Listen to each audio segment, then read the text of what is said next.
We're at NAB Show, and a big topic this year is sports broadcasting. We're going to talk with some folks about how the sports industry is evolving, so let's go.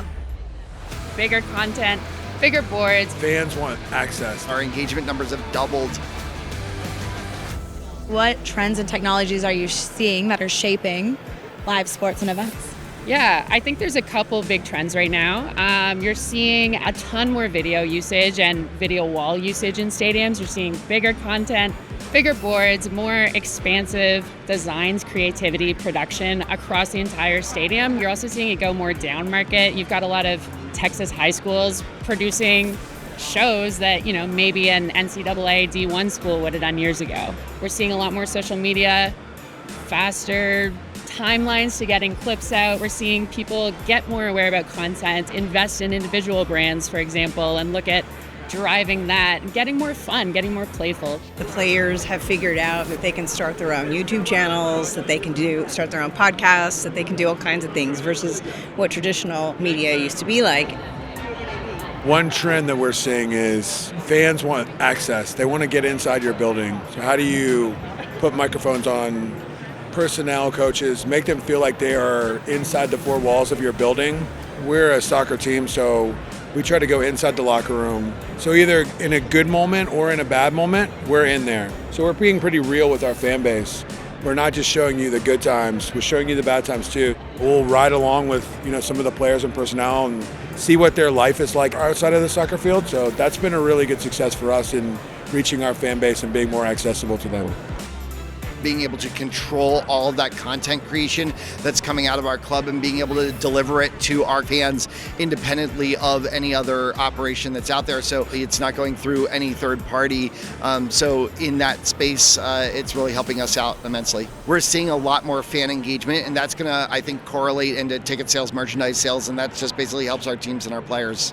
What are some of the different experimentation that you're doing as a team to engage with your fans and maybe test new channels to interact with them? Yeah, I mean, like right now something we're working on is, improving, the content we do and giving us different areas to put players in spaces, different backgrounds, all that kind of stuff. We're testing out gear constantly, right? Whether it's lenses, cameras, R&Ding is kind of the name of the game right now, especially in the off season too.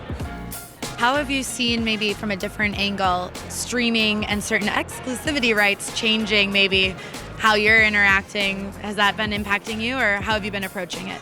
Yeah, I think, from the league side, obviously, we're seeing these mega league deals go in, MLS with Apple TV for a prime example.